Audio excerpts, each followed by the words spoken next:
Hi everyone, Father John here, and I just want to welcome you, and I want to introduce my good friend, Father Coyne, who's going to be taking my place and being here at Saint Cecilia for the next 3 months, the end of June to the end of September, while I go away on sabbatical.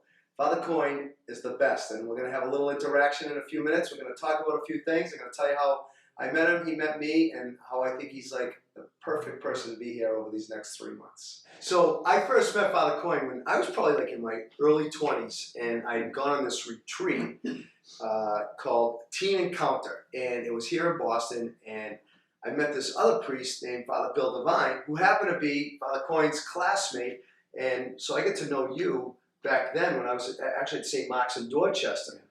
And this is the guy, one of the guys that I used to always look up to in my priesthood. You know, we all have different models of, you know, how to be priests and all that kind of stuff, and I would always look up to this guy, not just because you drove a Trans Am, you know, I had the Barracuda jackets back in the day, you know, back in the 80s, but just... I got a Challenger now.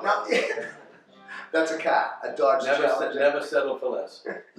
Yeah, I'm thrilled, I'm honored to not replace you, as you said, but I'm honored to just be present here with the staff, who is very impressive, by the way, very professional, and to be part of that staff for 3 months is an honor for me.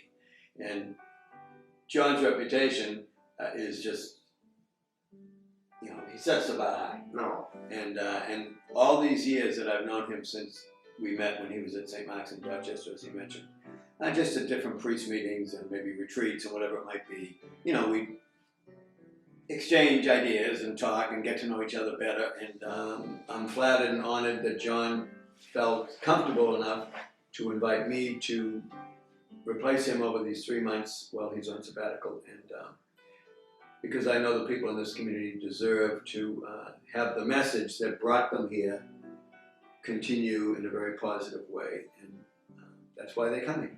They want to be nurtured and nourished with the message, which is gospel oriented, and John does it so well, and I believe we're on the same wavelength in that, and it's a privilege for me. So. And you know what? You're going to get out a heck of a lot earlier, so you can get to brunch on time. It won't be 5 in the afternoon, you know? You know, like, it's a comforting feeling as I'm leaving for these 3 months to kind of just step back and to know that the parish is being held and accompanied and shepherded by you. You don't even understand how important that is. So I'm flattered you say yes. And it's important to you that people know who you are, and they do know you, and they love you, and they respect you. And yeah, they do. And with myself too, I want people in my parish, whatever parish I happen to be in, to know who I am, and to know I'm a human being who is a Catholic Christian and also a priest. But I'm a human being first, and you are as well. Yeah. And people know that. Yeah. And it makes them feel comfortable because they're not intimidated. And so our preaching reveals to them not only the gospel, but it also reveals to them how we live the gospel, how we've been affected by our faith throughout our lives. And so they identify with us, and they know us. People want to know the priest in the parish. Yeah. Personally. Yeah. And some priests have a difficult time revealing that. Neither you nor I do, I don't think. We do it very well. So anyways, I'm thrilled. I can't wait. So a little bit about this sabbatical. I didn't just decide to do this on my own. I got a call one night from Jim Canales, who's the head of the Bar Foundation, and he just you know, said, you know, listen, you've been nominated, and we'd like to see if you'd be interested in becoming a Bar Fellow. And so this is the genesis of all this, and it's basically this beautiful philanthropic organization that focuses on, you know, leadership, creative potential, you know, networking. So many of the Bar Fellows, and there have been so many classes before mine. You know, I'm the class of 2019. There are usually 12 Bar Fellows per class. Classes are usually every 2 years. And it's just a great network, a group of people here in the city, folks who are working on climate and energy, immigration, education, feeding people, working with gangs, and reading, and just so many beautiful people with whom I've had the great pleasure and gift to network with and be with. So what the Bar Foundation does is they give us an opportunity as leaders to come together, and so there's a 2-week learning journey. So we haven't had that because of COVID, and then they give us this 3-month sabbatical. So clearly, I can't just say, "Oh, I'm taking a sabbatical," and go. So I had to, talk to the cardinal and see if that was all right. And he was so affirming and encouraging, and it's an opportunity to step back. And I thought, am I going to be digging wells? Am I going to be starting a school, working in a hospital, am I doing a project, write a paper?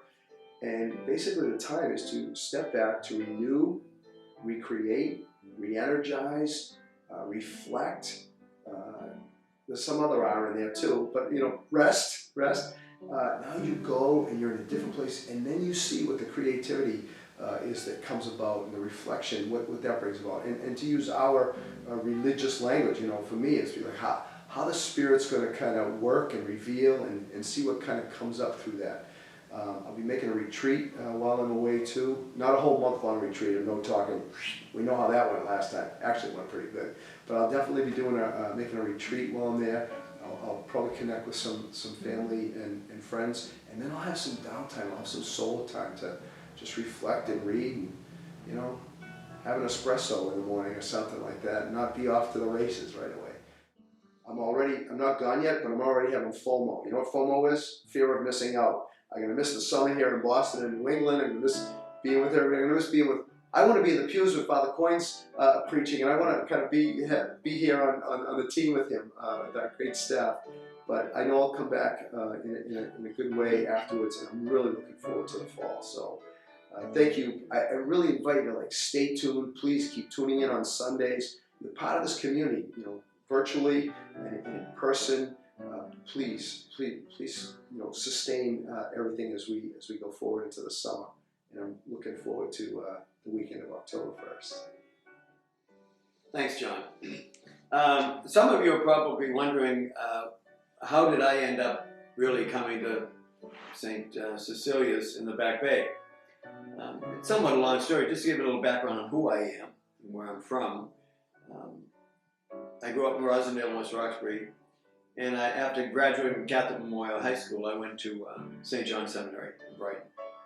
And when I was ordained, I've been in the city of Boston for most of my priesthood.